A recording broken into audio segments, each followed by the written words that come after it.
Welcome to the Business Spotlight series. My name is Dona Kappmeyer, and I'm the CEO and firm owner of ActionCOACH of Coastal Bend and Capital Game Plan Consulting in South Texas, and I will be your host for today.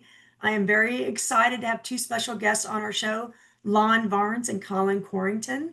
Lon is the founder and president, and Collin is the chief revenue officer of Aries Fraud Solutions. Today, we're going to speak with Lon and Collin about their journey to get to where they're at today and the challenges and successes of owning and operating a business. If this is your first time on our channel, please be sure to like and subscribe so you get notifications when we publish new content. Well, gentlemen, welcome to the show. It's great to have you both on. Thank you for having us. Nice to meet you. Fantastic. Well, let's start off by having you take a moment to share a little bit about your business and how your journey began. Okay. Well, thank you, Don, and thanks again for having us on the show. My name is Lon Varns. I'm the founder and president of Aries Fraud Solutions, where we help banks and credit unions stop card fraud before it happens, not after. And so in my background, I spent 15 years managing card portfolios for banks, credit unions, and we were always battling like the downstream effects of fraud, whether it's chargebacks, the zero liability costs that we're absorbing, the frustrated cardholders, and then just that erosion of trust that the bank or credit union experienced as a result of card fraud. And that was when I realized that the industry's answers to the fraud problem weren't sufficient. So we came up with one and we built one. And so I invented and patented the obscurity card, which is a simple, innovative solution that places two card numbers on a single card. One's for cardholders to use when they go online, and one's for all the machines to read when they swipe, tap, or insert. And we put specific controls on each card number, and that will eliminate 60 to 75% or more of all card fraud. And we do it without interjecting a lot of technology in the bank's infrastructure or the credit union, and without requiring the cardholder to make any changes in their purchasing behavior. And so that's what Aries does, and that's kind of why we exist. Fantastic. So let's talk about your vision. What was your vision as you were considering getting into this business and as founder and president? Yeah, my vision was, and still is to disrupt how the industry thinks about fraud prevention. Okay. Right now, if you look across the industry, everyone is focused on either reacting to fraud with these rules-based solutions, meaning the fraud has to already occur, and then we build a rule, and then we try and prevent downstream fraud, or they try and predict it, which this is AI, behavioral analytics. This is how Dona likes to use her card. And so you build a profile around how Dona transacts, and anything outside of her normal behavior will decline the transaction, send a text, it'll do something. But the reality is the fraudsters also have AI, and they're beating banks and credit unions. So our focus is on preventing fraud, not responding or reacting. So that shift in mindset is where real transformation happens. And that's why we think that we have a pretty unique solution. Man, that's amazing. So let's talk about challenges and mistakes, right? What were some of the biggest mistakes that you made along the way as you started going into this business and considering it? Yeah, I'm gonna kick this one over to Collin so he can kind of jump in on this one. But Collin? Yeah, so one of the biggest mistakes I think we made, which is really funny because it got pointed out to us again just a couple months ago, when we did the Nashville Entrepreneur Center's accelerator program. And one of the guys said, be careful about going after the whales. They're just going to eat up your time, drag you along, and you're just going to end up battered and bloody and not get anywhere with it. And that's exactly what we had just done. There was a large card manufacturer, a personalization house, if you will, that's a very integral part of our solution, is to work with the card personalization houses. And we had one of the larger ones on the hook for a long time talking about exclusivity, and they ended up dragging that out for almost a year before they decided that they didn't want to devote the resources to doing what we needed them to do just yet. They still want to do it, but they weren't going to be the first implementer. And it ended up wasting almost a year of our time doing that. We spent a lot of time chasing that well and got nothing to show for it. Not yet. We got some good relationships and stuff out of it, but we could have definitely utilized that 9 months a lot stronger. Oh, that's a big one. That's a big one. So we talk about the challenges. We talked about mistakes. What about your challenges in the business today as it stands? Yeah, great question. Oh, Go ahead, Lon. yeah, I was going to say, I think one of our biggest challenges is inertia.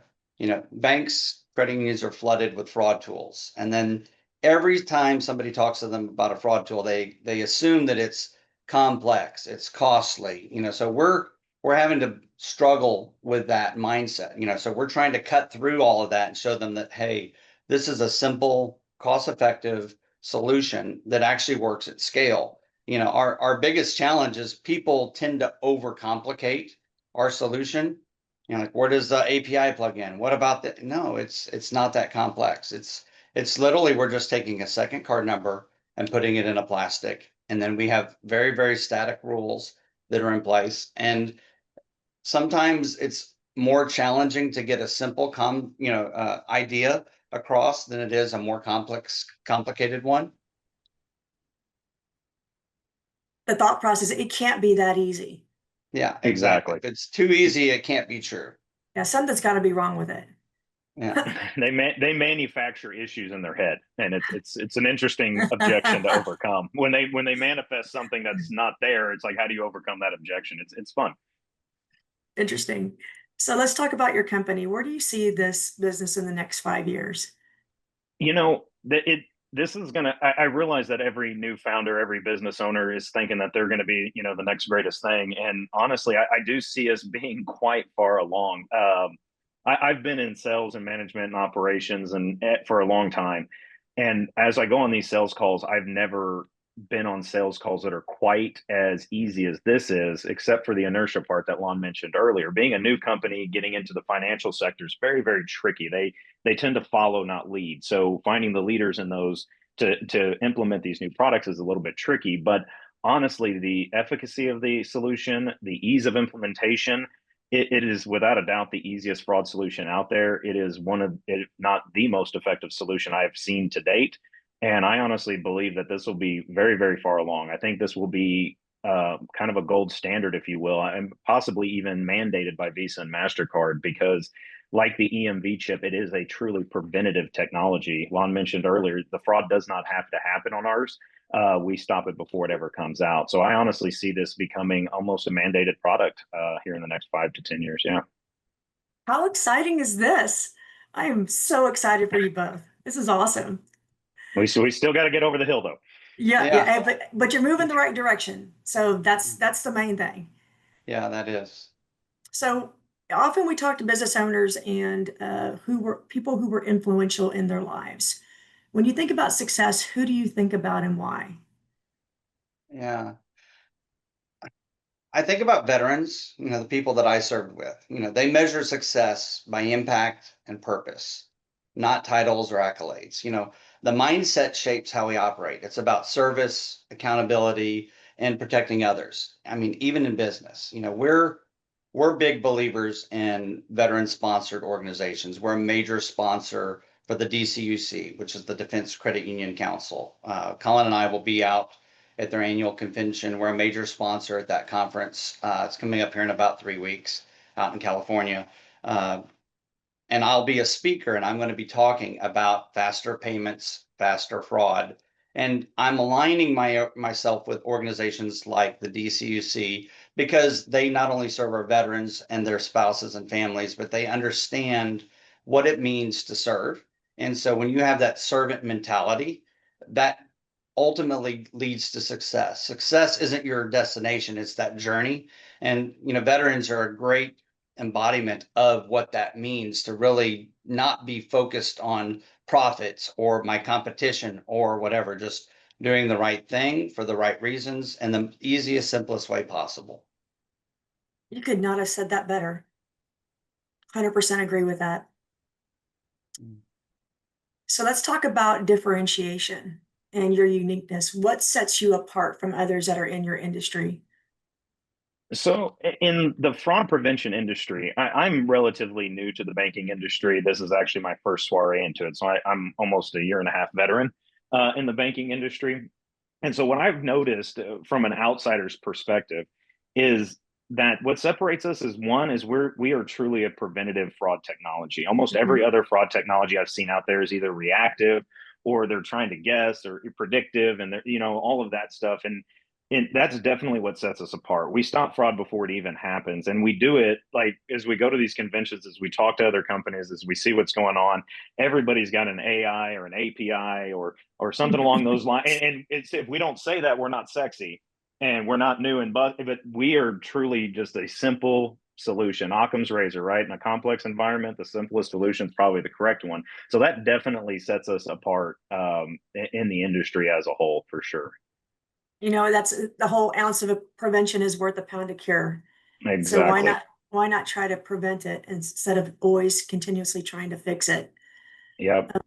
They always say hindsight's 2020. So what would you do differently if you could do it all over again? You know, that's a loaded question, and because I ask myself that quite a bit, and I think there's a couple of things that I think that I would do different. I probably took for granted that how challenging this journey would be. I figured, hey, I know that we have a great product, a great solution. It's going to have amazing impact.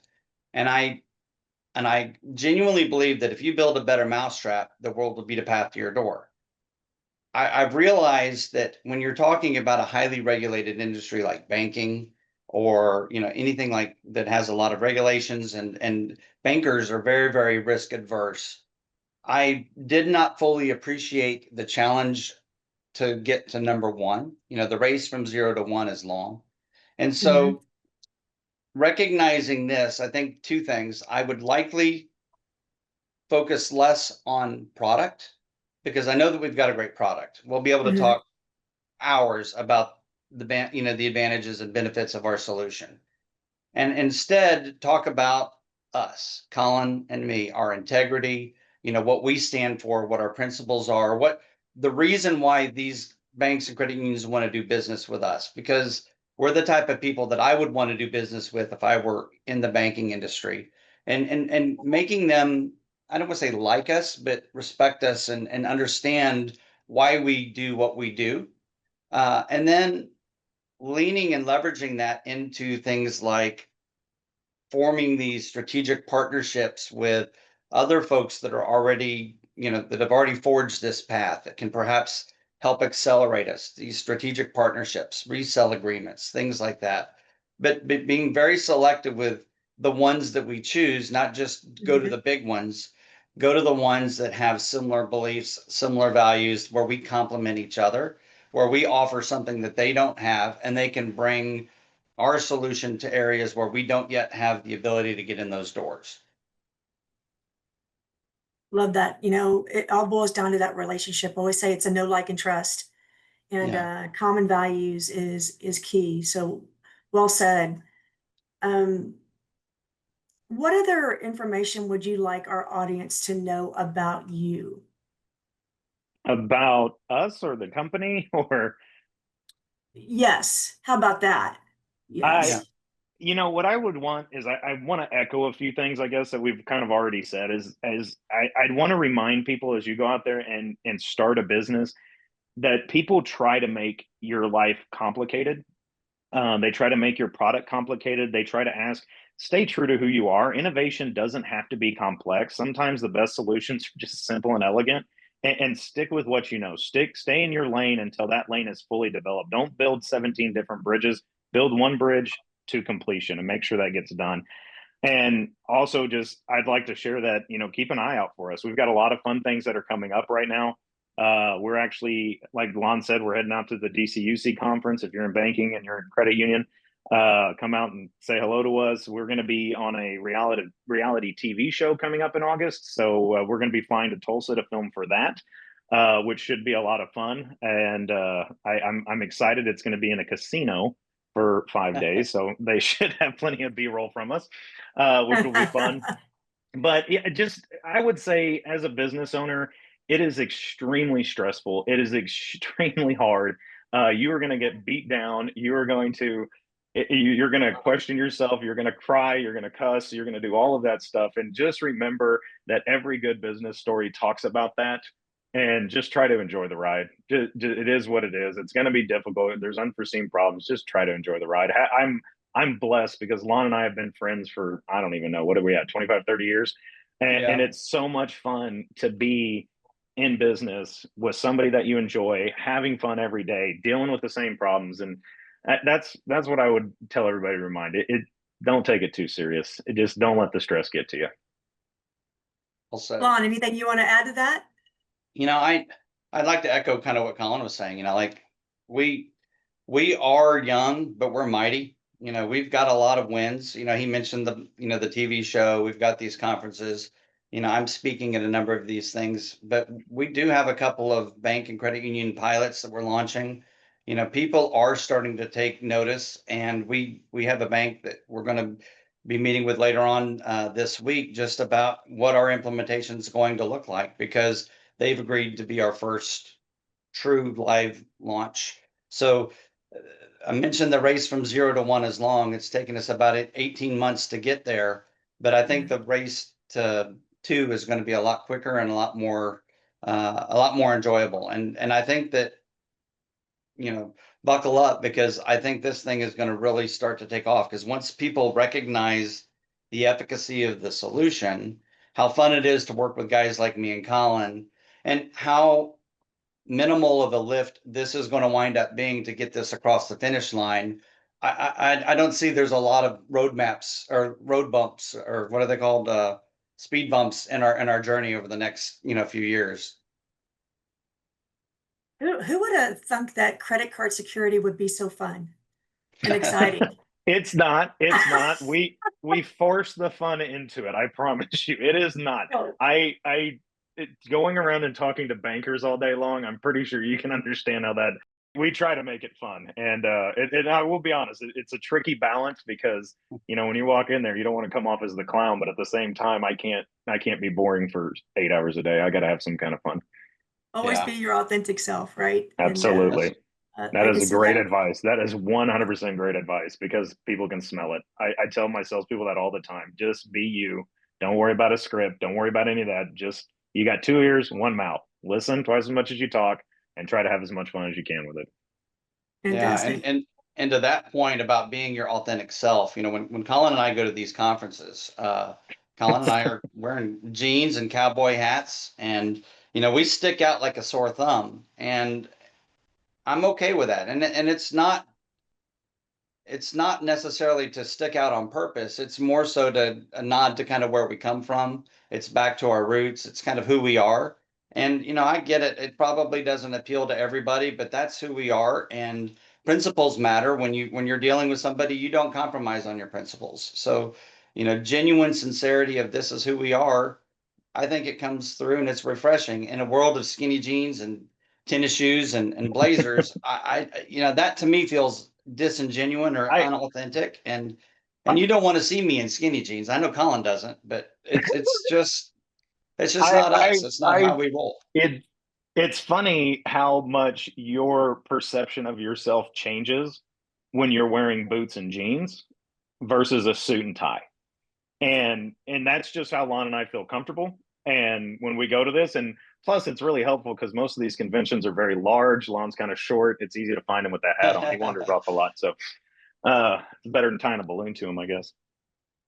My grandpa might be out in the when I was a kid. I grew up on ranches and farms, and my grandpa was a fixer. The tractor would break down in the middle of the field. He would set his hat down and get underneath there and look at it. And he just came up with a solution. It may not be the right way. A mechanic might have done something different, but he got it running. He got it working, and shortly after we're back to plowing the field or whatever he was working on. And so it's just kind of where we are. Hey, we're out in the field. We've got a problem, we got a solution, and we got it working. There's prettier and sexier ideas out there, but you know what? They don't work as well as ours, because ours is just rooted in common sense and simplicity. Nothing to break. Yeah. Doesn't break anything. Well said. Well, I've got to, been able to ask you lots of questions. Do you have any questions of me?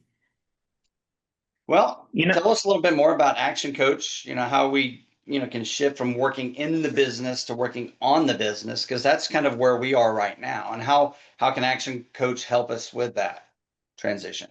That's a great question. So we are a business coaching and education firm and focused on small and mid-sized companies. And our definition of a business is a commercial profitable enterprise that runs without you, so that you can work in the business when you want to and not because you have to. So what we do with business owners like yourself, we do an evaluation, if you will, of where are you at today? Where do you want to go? Right? And whether it's I'm just getting started out, or I've been in business now for 40 years and I'm looking at transitioning. I'm either going to sell, I'm going to hand this down to my kids. Whatever stage you're at, we will do an evaluation and look at what the opportunities are, knowing where do you want to be 5 years from now? Where do you want to be 10 years from now? And coaching you through that so that you can achieve where you want to be at that point in time. Every company is different. I will say about 80% of businesses are the same. They experience the same problems. We'll go to the Pareto principle, right? The 80-20 rule. 80% have the same challenges, 20% is unique. And so it's everything that we do is customized to fit what you're looking for and what you need. But we are backed by about 3,500 systems and tools that can support that. Okay. Great question. Awesome. Well, gentlemen, anything else you want to add to your show today? This has been so awesome. Again, I will say, you never thought credit card security could be so fun. Well, we try. I would say check us out on LinkedIn. Obviously, through the banking industry, that's going to be our primary social media platform. I don't know how many people follow, big banks on Instagram, because that doesn't seem like a lot of fun. But you can. I'm not on TwitFace. I don't have a Instagram account. I don't have an X-Ray account. I just have Facebook and LinkedIn, and we only have a LinkedIn page. So, yeah. And then check it. What season is it going to be, Lon? Season 22, 21, 20? What are we going to be? It's in the 20s of the blocks. Yeah, look us up on the blocks. That ought to be fun. I'm actually kind of curious about that one. That could be dangerous. I don't think it's going to come out till Q1 next year, right? January, February, something like that. But I think it's on Amazon and they have their own app and all that kind of stuff. So yeah, I can't wait. Can't wait to see that. We may have a different response to your question, Donna, about were there any mistakes that you made early on in your journey after we've done this video? Putting me and Collin in a casino for a week on a reality TV show, I don't know. Yeah, that seems more dangerous than fruitful. I personally have a hard time sitting through church without getting in trouble. So a week ought to be fun with cameras on me. That ought to be good. What could possibly go wrong at a casino? That's what I said. Yeah. Well, gentlemen, hey, thank you for sharing your story. This has been fantastic. And I know that our audience is going to find this information fun and definitely very valuable. It is seriously needed. This is a Business Spotlight series with Dona Kappmeyer from Action Coach at Coastal Bend, along with Lon and Collin with Aries Fraud Solutions. Please be sure to like and subscribe so you can continue to see our amazing content. Thank you both for being on our show today. Absolutely, Donna. Thank you. Thank you for having us. Yeah. You are welcome. You are quite welcome. Bye for now. Bye.